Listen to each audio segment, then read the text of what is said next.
여러분 안녕하셨습니까? 양영태 TV의 양영태입니다. 이현종 문화일보 이현종 언론인 논설위원이 아주 글을 잘 쓰시죠. 네, 이분이 이런 얘기를 했습니다. 민주당이 1극 체제의 불안 요소들이라는 실론을 적었는데,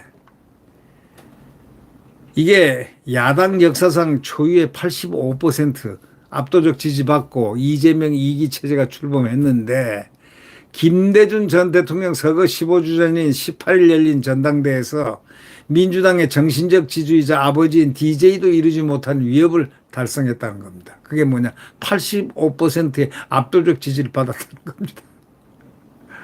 DJ는 그런 것을 85는 못했어요. DJ도 이루지 못한 걸 이뤘다는 겁니다. 지난 2022년 상구 대선 패배 이후에 5개월 만에 8.28 전당대회에서 얻은 77.7%보다 더 늘었다는 거예요. DJ, 노무현, 문재인, 민주당에서는 명실상부한 이재명의 민주당이 완성된 겁니다, 이제. 최고위에서는 선거에서 초반 1위 달리던 정봉주가 그대로 뒤통수를 맞았습니다. 김민석 후보 지지 한마디에 이재명의 김민석 후보 지지 한마디에 아예 6위로 낙선할 정도로 그의 발언이 당원들에게 미치는 영향력, 개딸에게 영향력이 강하다, 압도적이다, 이런 얘기죠. 최고위원 5명 전원이 친명으로 다 채워졌습니다. 완전히 일당 독재입니다. 공산당, 레닌당, 나치스당, 부러울 게 뭐가 있겠습니까? 민주당 역사상 이렇게 강한 영향력과 장악력을 가진 대표는 총재 시절에도 없었다는 겁니다. 1기 체제일 때도 그래도 반명 비명 의원이 꽤 있었습니다.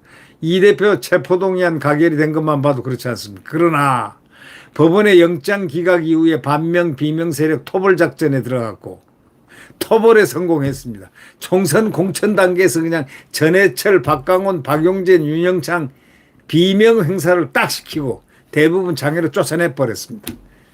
운이 좋게도 공천에 대한 비난 여론이 들끓을 때 윤석열 대통령의 이종섭 호주 대사, 임명 의정 담화 등 잇따른 실책, 또 조국 대표 등의 등판으로 범야권 192석이라는 압도적 의석, 또 한동훈의 대통령한테 치받는 그런 양상이 결국은 범야권의 192석이라는 압도적 의석을 차지하게 만들었습니다. 그러니까 결국 여기서는 한동훈에 대한 비판을 하지 않지만 한동훈의 책임이 크죠. 물론 대통령의 책임도 있습니다. 선거 패배, 참패 말이죠. 한동훈의 책임을 절대적으로 벗어나면 안 됩니다. 그거는 가짜입니다. 아니, 선대위원장, 총괄 선대위원장 공천 다 자기가 하고 선거 자기가 혼자서 다 치렀는데 책임은 대통령한테 있다는 거 말이 안 되죠. 책임은, 실질적 책임은, 말에 대한 책임은 몇 가지가 있지만 대통령도 대통령실에서 하는 그 책임도 있지만 한동훈 책임 더 크죠. 그거는 대통령을 개박살 냈지 않습니까? 한번 마리 앙뚜아네트 해가지고 말이죠. 영부인 개박살 내고 국민 눈높이, 말이 나왔으니 얘기하지. 국민 눈높이가 뭡니까? 그거는 사기입니다. 사기 치는 거예요. 국민 눈높이가 뭡니까? 여러분 한번 대답해 보세요. 국민 눈높이란 건요, 1m 50cm입니까? 자기 키만큼 1m 70인가 얼마 되는 겁니까? 뭡니까? 눈높이라는 게. 키가 큰 사람은 눈이 높고 안 그러면 낮은 겁니까? 그게 바로 포퓰리스트들이 하는 아주 전형적인 용어입니다.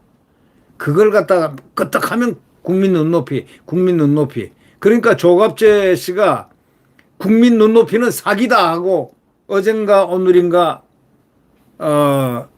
영상을 찍었더군요. 그 제목이 국민 눈높이는 한동훈의 국민 눈높이는 사기다 이런 제목입니다. 그래서 결국은 선거가 졌는데 지금 조정훈 의원이 지금 이 선거에 관련된 이 책을 갖다가 지금 아직 내놓고 있질 않는데 이거에 대한 압력이 상당히 있다는 그런 후문이 있습니다. 뭐 이 좀 한동훈의 실책을 갖다가 좀 줄여달라느니 아니면 뭐 이런 뜻 아니겠습니까? 한동훈에 대한 비판을 좀 이렇게 감소해달라느니 뭐 그거야 뭐 감소를 하든 뭐 불리든 늘리든 그건 뭐 자기네들의 문제고 그건 별 문제는 아닙니다만 조정훈 의원이 이제 심판을 받는 겁니다.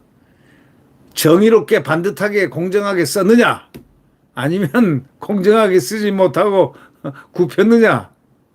네. 한동훈 시스템은 절대로 저 일극체제로 갈 수 없어요. 본인은 일극체제로 가기를 원할지 모르지만 그 휘하들과 절대 일극체제로 갈 수가 없습니다. 지금 기간이 타이밍이 너무 길고 자업자득이죠. 대통령실과 관계를 매끄럽게 하지 않으면은 스스로가 매끄럽게 하지 않으면 겉으로는 충돌이 없어요 지금. 근데 예를 들면 언론에 말이죠. 어저께 윤한 사이에서 여당 마이크가 꺼졌다. 이게 뭘 의미합니까? 대변인단은 현안마다 소극적 대응을 한다. 현안마다 소극적 대응한다. 그게 좋지 않은 겁니다. 진심으로 대통령의 또 이 윤석열 대통령 정부의 성공을 하려면 마이크가 꺼져서는 안 되고 마이크가 크게 확성이 돼야 되는 겁니다. 근데 곤란할 때는 싹 빠져버려요. 이종찬 문제 싹 빠져버렸죠.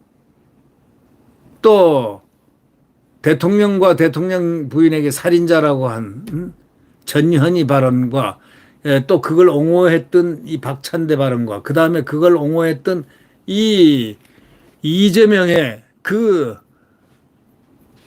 발언 어저께 거기에 공격을 전혀 안 합니다.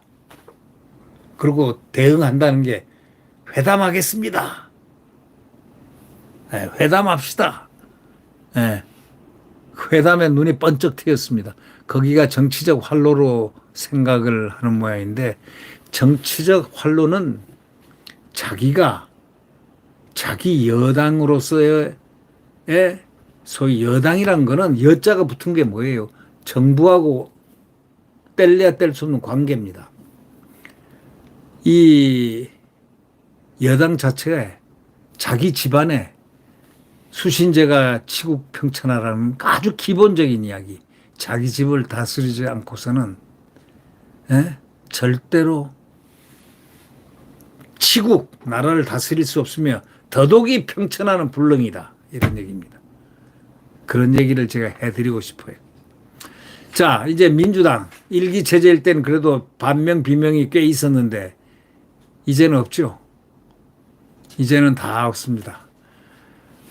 결국은 이재명 이기도 이제 시작과 함께 불안 요소가 널리 있습니다. 첫째, 경쟁 없는 대세론 함정. 경쟁이 없어요. 예, 경쟁이 없습니다. 이건 뭐 경쟁이 없으면 바로 레임덕으로 갑니다. 네. 바로 레임덕으로 가는 거예요. 원래가 결론이 레임덕으로 갑니다. 둘째, 사법 리스크. 여러분 잘 아시죠? 사법 리스크. 판사가 마음에 따라서 마음을 먹기 따라서 1심 유죄 선고하고 감방 보낼 수 있어요. 법정 구속시켜버려. 근데요, 문제는 거기에 다 이 판사들이 지금 재판장들이 말이죠. 국제인권법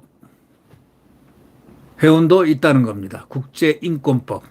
김동연이라는 사람하고 한 무슨 재판장이라는 사람, 뭐 국제인권법 회원도 있다는 겁니다. 그 둘 중에 하나, 둘 중에 뭐 그 두 사람 중에 뭐 누군지는 모르겠지만, 그러나 이 김동연은 아주 친한 모양이죠. 정진상이 여기 한번 앉게 해주세요 하고 얘기하니까 법정에서 이렇게 앉게 해준 판사가 바로 김동연입니다.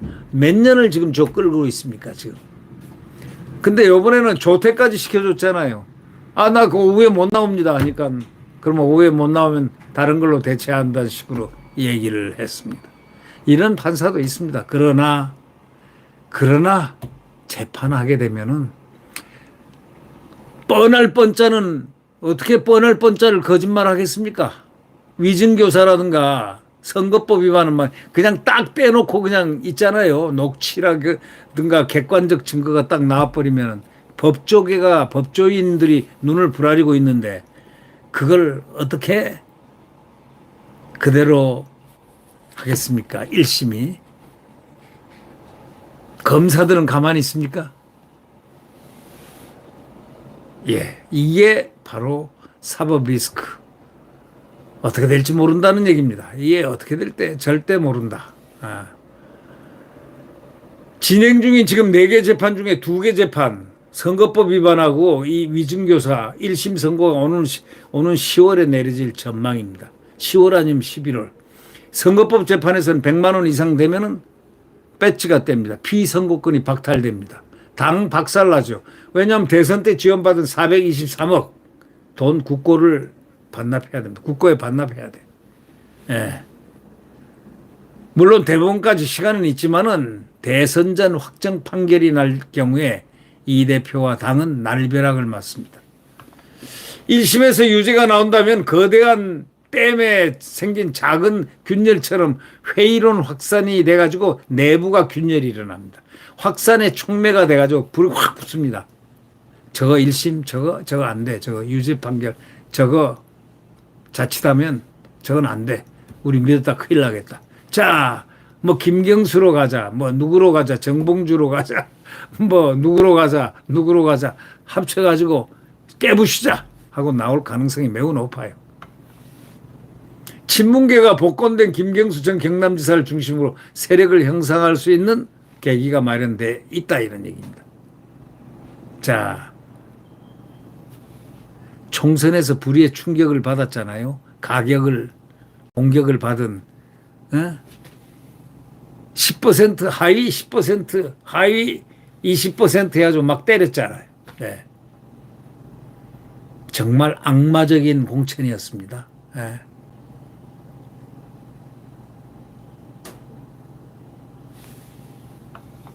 그러니 뭐 불안할 거고 또 세 번째로는 수권 정당이라는 면모를 못 주고 있다고 이현종 논설위원은 지적합니다. 수권 정당, 권력을 수권할 수 있는 정당이 아니다 이거예요.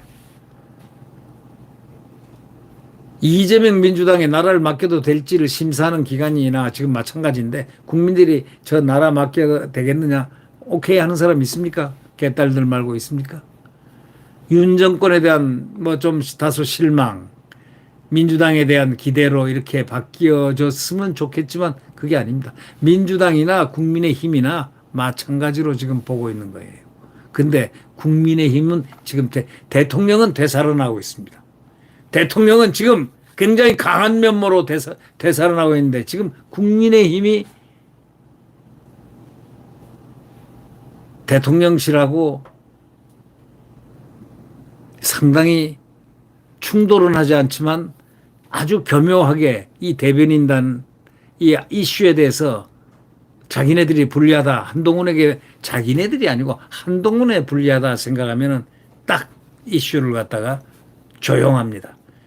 그러니까 이렇게 자기가 얘기한 것까지 저 공지를 띄워가지고 부정까지 했다는 거 아닙니까? 대변인단이 처음에 얘기를 할 때는 이렇게 얘기했는데 나중에 공지를 띄워서 아니다가 됐다는 거 아니에요. 이제 이런 여러 가지 이야기들을 보면은 지금 국민의힘은 상당히 불안정합니다. 네. 여하튼 불안정한 거는 국민의힘이나 지금 민주당 일극체제나 똑같이 불안합니다. 결국 제가 생각할 때는 이재명은 무너집니다. 반드시 무너집니다. 10월달 무너집니다. 뚝이 터집니다. 하나. 뚝이 터지기 시작하면요. 쥐구멍이 하나 나기 시작하면은 그 쥐구멍이 이렇게 점점 커지는 법이에요. 1심 판결이 무죄가 나와요. 아무리 국제인권법 아니라 뭐 천하 없는 그거라도 재판은 혼자 하는 게 아니거든요. 거기는 검사도 있고 또 이 법조계 눈들이 지금 집중이 돼 있고 보고 있기 때문에 거기서 하기야 뭐 크게 한번 봐주다 또 한번 봐주자 뭐 포옹까지 했는데 정진상을 이렇게 안아줘도 되겠습니까 하고 이재명이 하니까 안아주세요. 판사가 이 세상에 이것도 기네스북에 오를 거야. 그리고 오후에 저는 못 나옵니다. 그러니까 또 조퇴 재판도 해주고 말이죠. 참 이런 상황이지만 그러나 재판 판결은 그렇게 함부로 못한다. 법과 양심과 원칙이라는 게 있기 때문에 DK 저울, DK 여신상 있지 않습니까? 그래서 이재명도 상당히 지금 불안하다. 상당히 불안한 게 아니고 곧 무너진다. 저는 그렇게 예측을 하고 있습니다. 이현종 의원이 세 가지 지적한 것은 아주 훌륭한 패턴입니다. 이것이 바로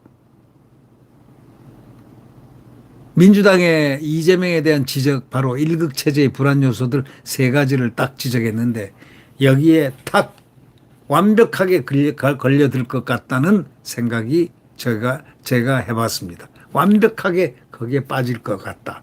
이현종 의원이 지적을 아마 예언처럼 들어맞을 것 같다. 이렇게 생각이 듭니다. 네, 구독 버튼과 엄지를 눌러주시면 대단히 감사하겠습니다. 여러분 파이팅 하시기를 바랍니다. 이재명 당을 완전히 깨부셔야 됩니다. 그래야 나라가 씁니다. 정의로운 나라, 공정한 나라, 대한민국 자유로운 자유 대한민국의 건설을 다시 세워나가는 재건하기 위해서는 이재명 당이 완전히 붕괴돼야 됩니다. 그 붕괴되는 1차적인 거는 뭐겠습니까? 국민이 들고 일어나가지고 부셔버려야 됩니다. 자유민주주의를 위협하는 소위 헌법에 위반되는 이런 정당들에 대해서는 과감하게 쳐낼 수 있는 국민의 힘이 모아져야 되겠다. 이렇게 생각이 됩니다. 네, 구독 버튼과 엄지를 눌러주시면 대단히 감사하겠습니다. 안녕히 계십시오.